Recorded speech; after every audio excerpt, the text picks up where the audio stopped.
Buenas tardes a todas y a todos. Bienvenidos a la última sesión de la Escuela Generosa, Crear y Criar.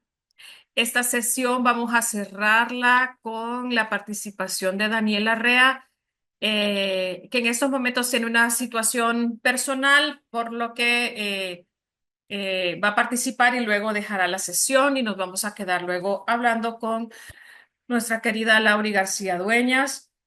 Nuevamente tenemos la participación, la presencia de Milena Pérez, que está asignando el lenguaje de señas salvadoreño para nosotras. Gracias, Milena, siempre por estar acá, permitiendo que la Escuela Generosa sea un poquito más accesible.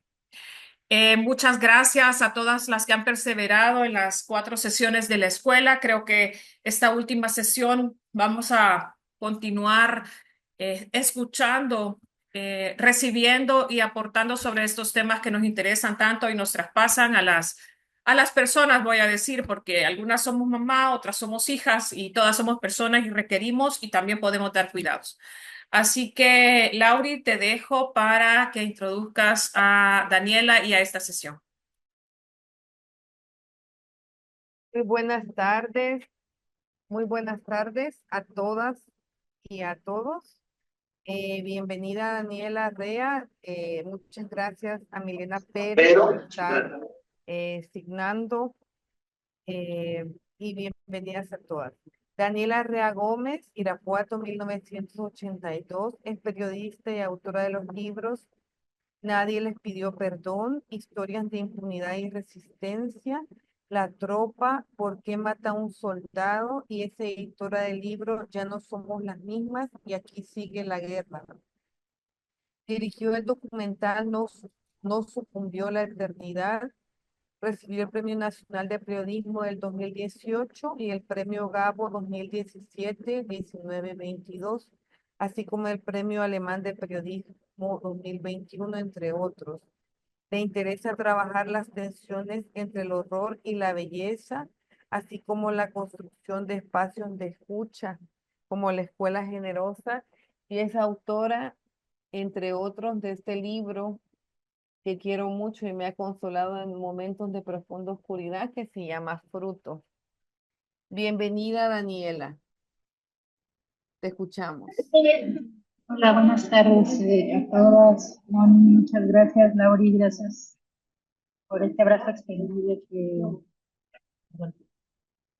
perdón, perdón, Milena, perdón. Gracias por este abrazo extendido que nos ha sostenido desde hace ya varios años. Y bueno, gracias a Centro Cultural España de El Salvador por generar este espacio también para que podamos encontrarnos. Bienvenidas, bienvenidas todas, todos. Pues a este ratito de conversación. Eh, bueno, les agradezco mucho también como por la comprensión de que me tenga aquí antes. Creo que es parte de hecho de lo que vamos a platicar también, ¿no? Bueno, pues yo tenía preparado un pequeño PowerPoint. Se los voy a pasar después, no lo voy a poner ahora porque si no, no puedo verles las caras. Y es un poco sobre la charla que yo quiero tener con ustedes hoy gira alrededor de los cuidados, ¿no? Y de por qué es importante hablar de los cuidados desde nuestras distintas trincheras, ¿no? En mi caso, pues la del periodismo. El libro del libro que Lauri les habló se llama Fruto y es un libro que escribí o empecé a escribir a partir de que tuve a mi primera hija, que toda la carga de cuidados se me hizo evidente, porque ahí sí la vida de una persona dependía de mí, ¿no? Y eso me puso en evidencia los cuidados que yo había recibido a lo largo de mi vida y que no había reconocido como tales, y los cuidados que yo procuro, no solo a mi hija, sino a otras personas que son cercanas. Y me puso en evidencia cómo en realidad la vida se sostiene por una red de cuidados que no siempre es una red tejida de manera justa, ¿no? A veces esa red, si queremos ver en una metáfora, a veces esa red tiene agujeros y a veces esa red no es lo suficientemente fuerte. Y cuando esto sucede, pues siempre hay impactos y consecuencias en la vida de las personas, ¿no? Ya sea en quien debe recibir esos cuidados o en las otras personas que están dando esos cuidados. Hay una, bueno, o sea, en México, partiendo de ahí, que el dato es muy parecido en América Latina, eh, los cuidados que sostienen la vida, no son reconocidos ni pagados, como maternar una vida, es decir, alimentarla, limpiarla, vestirla, cuidarla, sostenerla, explicarla, administrarla, organizarla, ¿no? Conservar el lugar donde su vida existe. En México, al año 2020, representaba poco más del 25% del Producto Interno Bruto. Es decir, de una cuarta parte de la riqueza económica de este país era una riqueza que era generada por las personas que tienen. Es brutal verlo en esos términos, ¿no? Porque por un lado lo que vemos, o sea, y en México este porcentaje supera cualquier otra actividad económica. A ver, déjenme, voy a poner un, me están diciendo que se escucha mal, voy a cambiar de audífonos.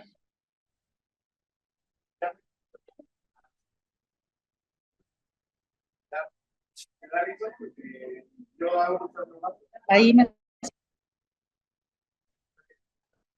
Bueno, yo no, ¿alguien me puede hablar? ¿Sí? Creo que te tienes que acercar el micrófono. Okay, Si es entonces, teléfono, podés. déjame hacer, no, voy a hacer porque si no me lo tengo que poner aquí. Me voy a conectar desde la computadora también y voy a poner el audio en la computadora, ¿no? Ok, te esperamos. El audio también se escuchaba. Yo voy a probar el mío. Hola, hola, hola.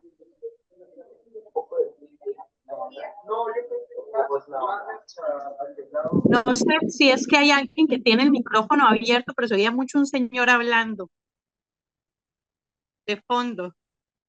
Sí, lo que pasa es que Dani, por un motivo personal, ahorita está fuera de su casa. Entonces le vamos a tener un poco de paciencia. Ahí vamos.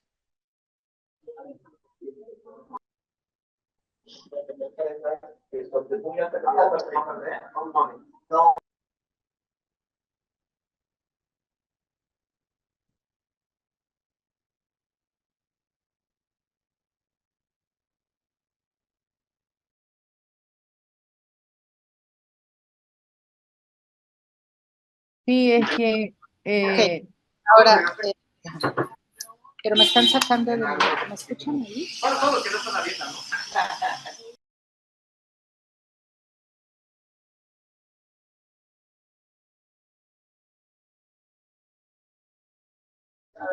¿Me escuchan ahí? a ver, creo Hola, que te hola. escuchamos mejor. ¿Me escuchan mejor? Sí. Ok. Vale, Daniela, entonces, perdón, ¿tenés otro micrófono? ¿O no? No, es que veo que hay una Daniela que no tiene cámara, pero tiene un micrófono y no sé si es Daniela. Ah, sí, es ella. Es la Porque misma iba a Daniela. ser el del celular. Ajá. Ujú.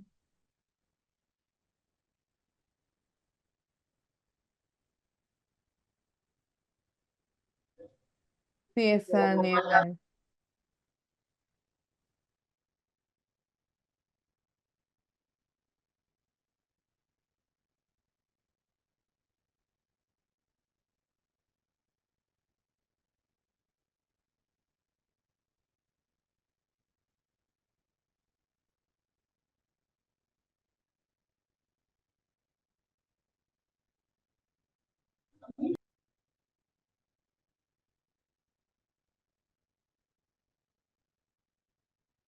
No te escuchamos, Daniela.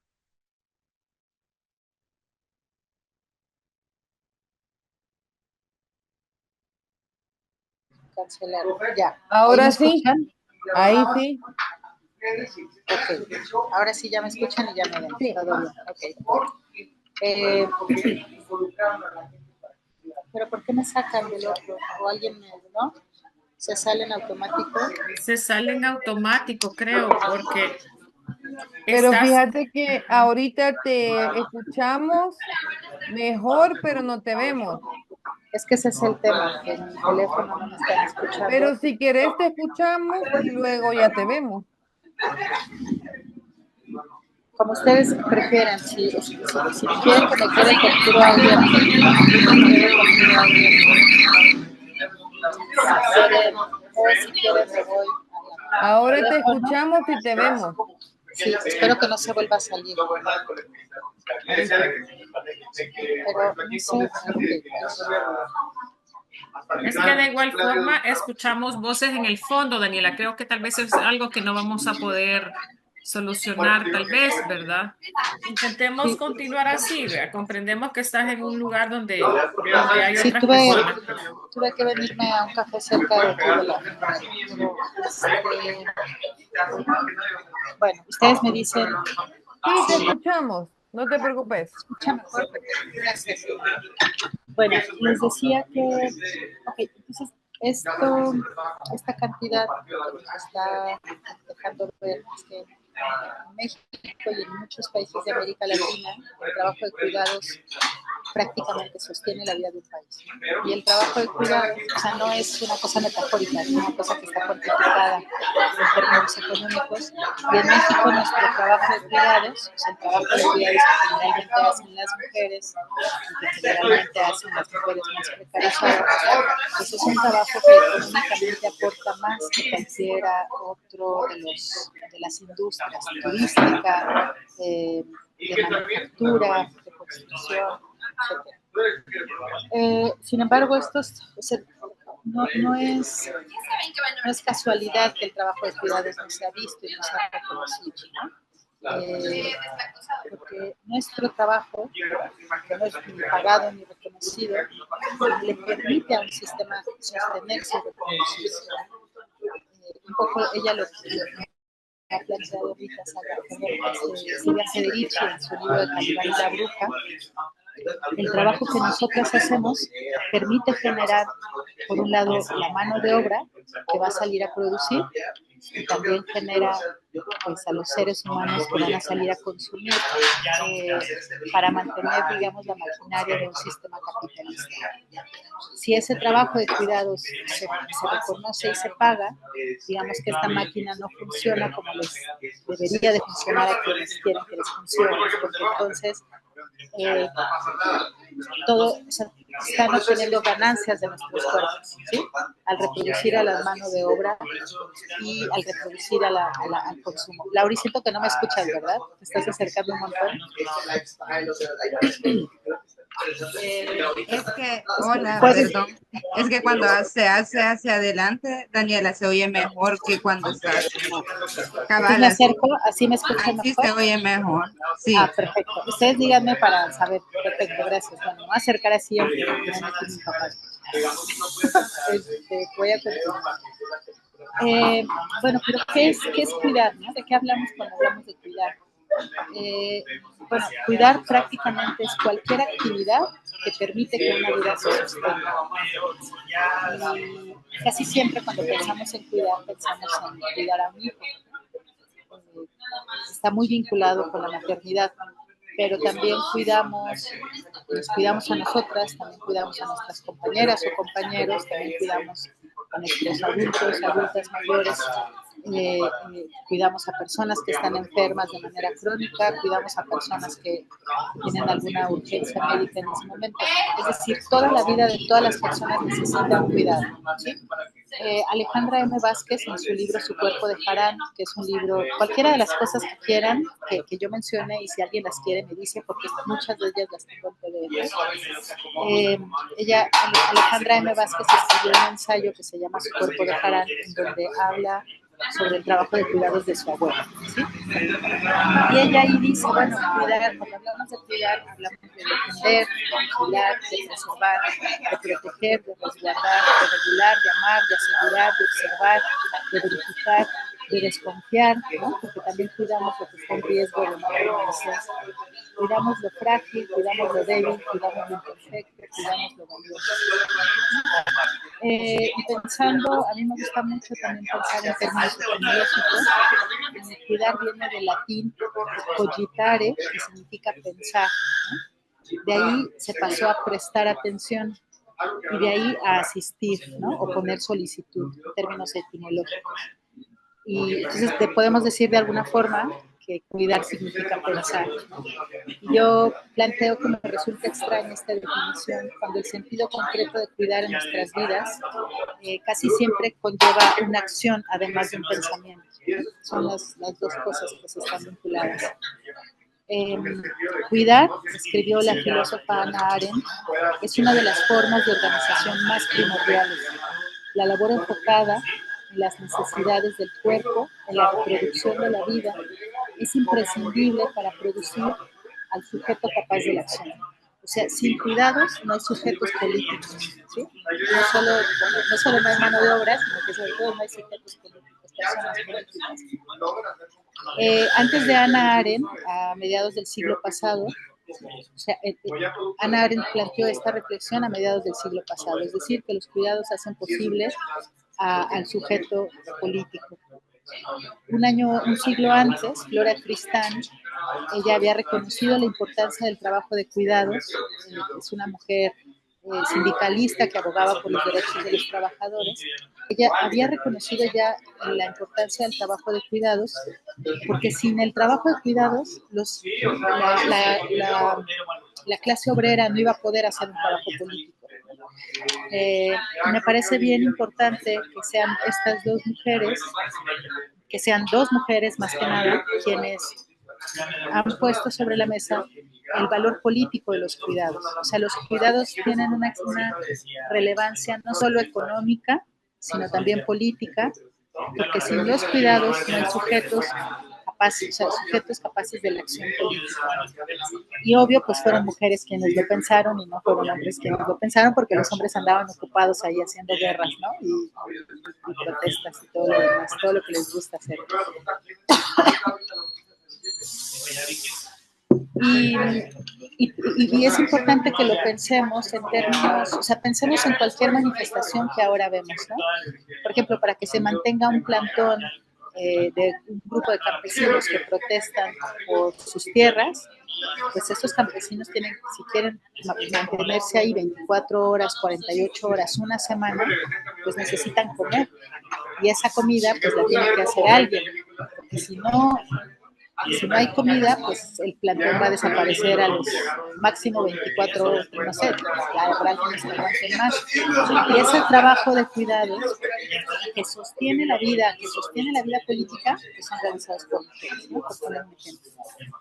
Una cosa interesante de lo que plantea Arendt es que para Arendt el trabajo político sucedía en un espacio y el trabajo de cuidados sucedía en otro espacio, ¿sí?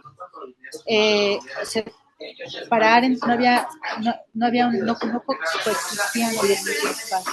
Sin embargo, hay otra pensadora que se llama Carolina León, que publicó hace poco un libro en España con motivo de todas las protestas en la Plaza del Sol, en donde ella decía, o sea, ella ahí un poco se manifiesta en desacuerdo con Hannah Arendt y dice, no, para nada, ambas cosas coexisten en el mismo espacio, no puede haber un trabajo, o sea, no puede haber una acción política y una acción de cuidados de manera separada, coexisten siempre.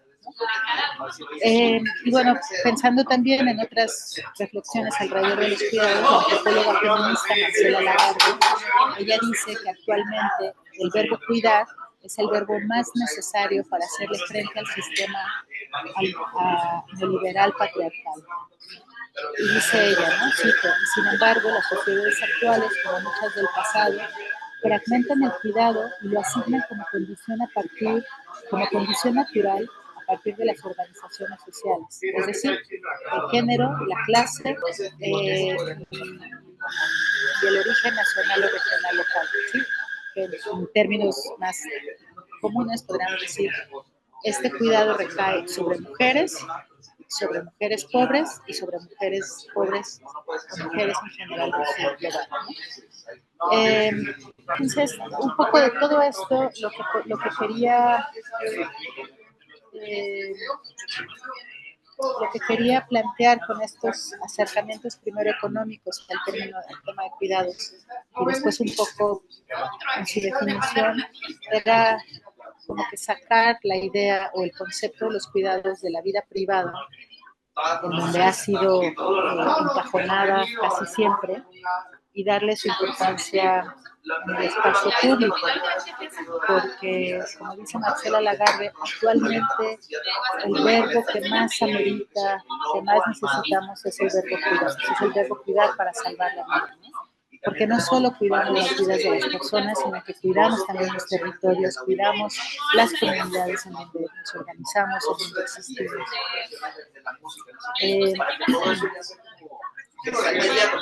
Y bueno, una cosa que me interesa reflexionar con ustedes es por qué se asumió, es una pregunta que quiero compartir con ustedes, ¿no? O sea, ¿por qué se asumió que somos las mujeres las que debemos hacernos cargo de estos trabajos, ¿no?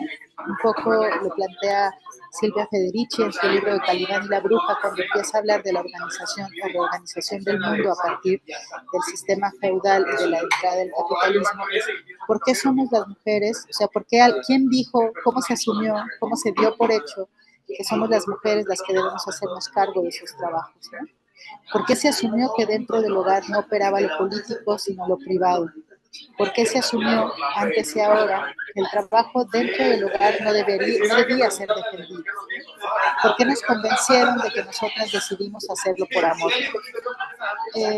Cuando planteo que el trabajo dentro del hogar no debería ser defendido, tiene que ver también con un sistema que nos rige actualmente, ¿no? En México, al menos en México, a inicios del siglo pasado, cuando se estaba haciendo la constitución que fundaría nuestro país, pues se habló de los derechos laborales y hay un artículo que defiende los derechos laborales. Y después de esa constitución se hizo una ley sobre el trabajo, ¿no? Y después de esa ley se hizo una ley de la seguridad social.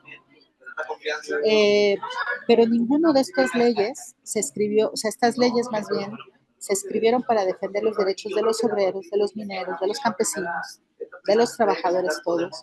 Pero el trabajo de cuidados en el hogar, es decir, el trabajo de cuidado de los mayores y de los hombres que salían a trabajar, no se consideró. Entonces, todo esto quisiera ponerlo como sobre la mesa para iniciar o convocar en ustedes una discusión. Primero, para hacer un reconocimiento de cuáles son los cuidados que nosotras damos, compartimos hacia las demás personas, o sea, cuáles son los cuidados que nosotras hacemos. También me gustaría, a partir de esto, pensar en la pregunta, ¿gracias a qué cuidados estamos vivas? ¿Sí? ¿Quiénes han hecho algo a lo largo de nuestras vidas para cuidarnos y para tenernos no solo vivas, sino, pues, no sé, medianamente, emocionalmente sanas o lo que se pueda, pues, ¿no?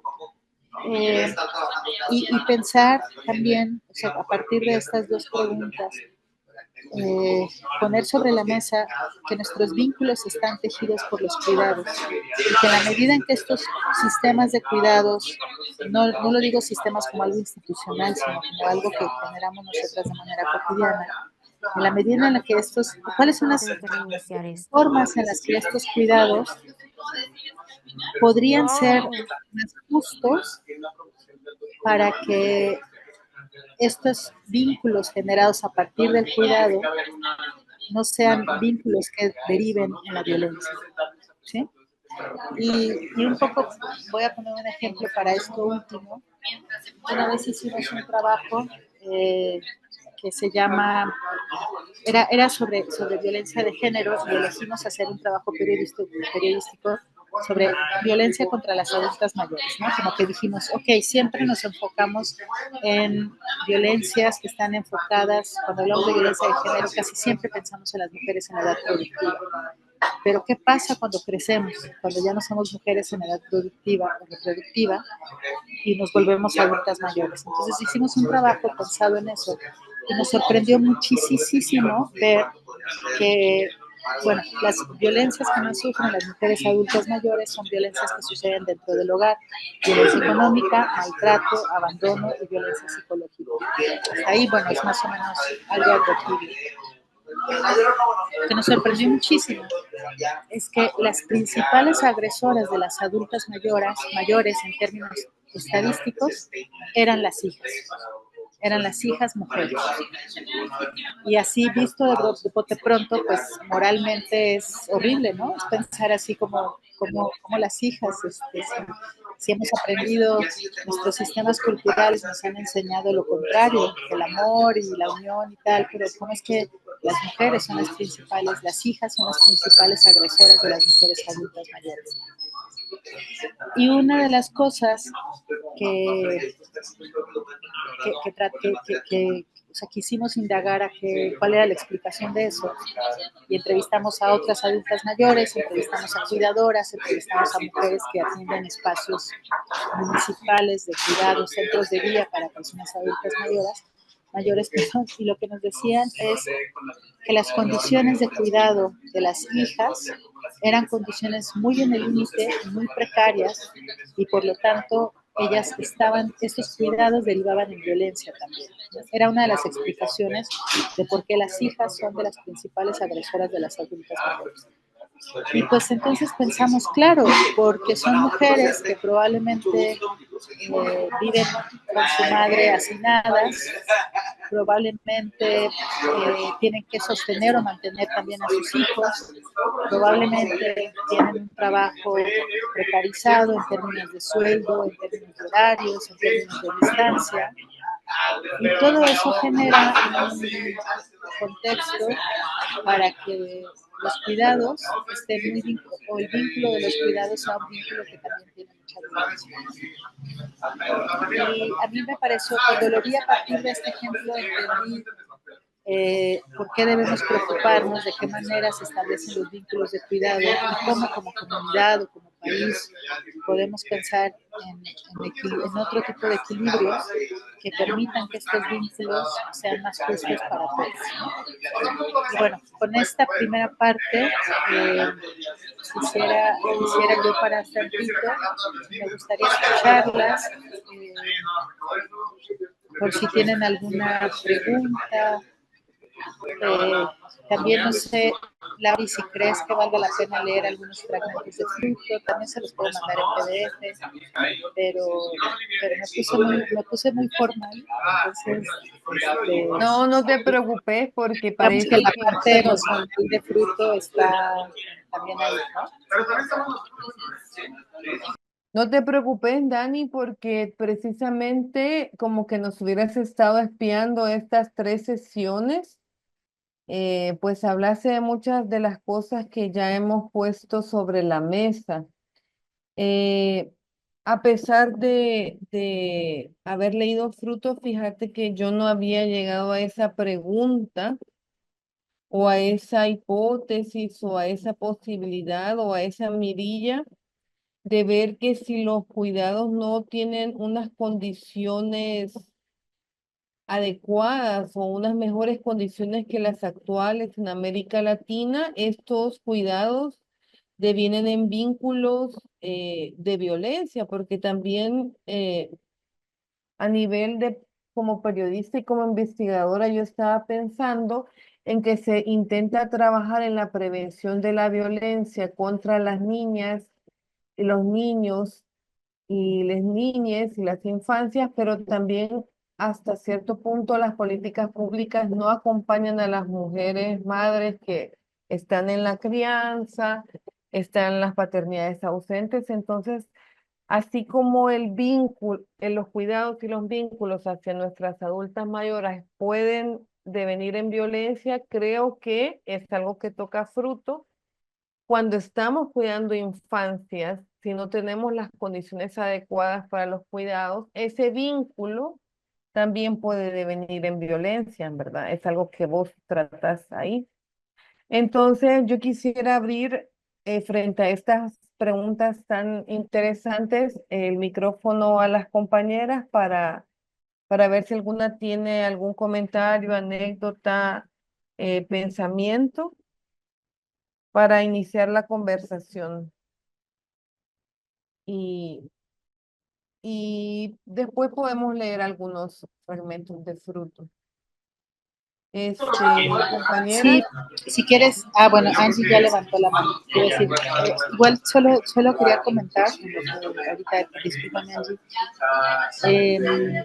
o sea, creo que es bien importante y algo que me parece que valdría la pena hacer desde nuestro ejercicio, o sea, creo que una de las cosas que ha posibilitado Fruto como libro es reflexionar a partir de la experiencia propia en qué lugar estamos en esta red de cuidados, ¿sí? Y me parece que ahí lo que continuaría es como justo no verlo como una cosa individual. Por eso me interesaba tanto iniciar esta sesión o esta conversación planteándoles cómo hay, o sea, cómo no es fortuito que los cuidados no sean reconocidos, sino que hay un sistema que se beneficia de esa ausencia de reconocimiento humano, político, económico, ¿no? Y cómo y las consecuencias de estos cuidados, o sea, de este desequilibrio genera también la precarización de la vida de las mujeres. Las mujeres al tener que hacerse cargo de los cuidados, no solo de los hijos, sino de la pareja, de las hermanas, etcétera, pues obviamente van a tener menos posibilidades de un desarrollo económico afuera. ¿Sí? Hay estudios que ya han dicho cómo las mujeres inician, por ejemplo, quienes tienen acceso a la educación universitaria y después de grado, pues a los hombres, no sé, el estudio no refiere, pero los estudios reconocen que hay una diferencia de un rango de al menos 5 años en lo que las mujeres empiezan a acceder a estos estudios. Pero luego resulta que las becas ya no son para las mujeres, o sea, que ya no se dan para mujeres mayores, sino que se dan para mujeres jóvenes. Y es como, pues claro que no voy, o sea, claro que regresé a los 40 años a estudiar, porque antes estuve cuidando, ¿no? Entonces es un ejemplo muy de los menos complejos en términos de precariedad, ¿no? Pero pensando, por ejemplo, una mujer adulta que toda su vida cuidó, que no generó un patrimonio, si esta mujer se separa, va a quedar en la calle, porque el hombre fue quien salió a trabajar, salió a generar un patrimonio político, un patrimonio social y económico, mientras la mujer estuvo sola en la calle. Las mujeres en pandemia fuimos las primeras en dejar los trabajos y en acceder a trabajos más precarios, porque ese trabajo precario nos permitía organizarnos en términos de horarios, de crianza, ¿no? Como la famosa conciliación laboral que no existe. Entonces, por eso accedemos a menos trabajos con seguridad social, porque necesitamos maniobrar y hacer malabares para poder recoger a los niños y hacernos cargo. Entonces, más allá de las historias de violencia, como la que les conté, también hay una perpetuidad de la precarización de la vida de las mujeres a partir de este desequilibrio de los sistemas de cuidado. Entonces, por eso es importante, si nos acercamos a estas reflexiones desde el espacio individual, ¿cómo lo llevamos al espacio político, ¿no? O sea, ¿cómo sacamos el sistema de cuidados de nuestras casas y lo convertimos en una discusión política? En algunos países están pensando, como en México, el Sistema Nacional de Cuidados, pero bueno, no avanza, le quieren dar de presupuesto, o sea, si los cuidados aportan el 25% de trabajo del Producto Interno Bruto, una propuesta que se discutió en la Cámara estaba pensando un presupuesto de 0.7% del Producto Interno Bruto para el sistema de cuidados, ¿no? O sea, ridículo. Ahora sí, entonces.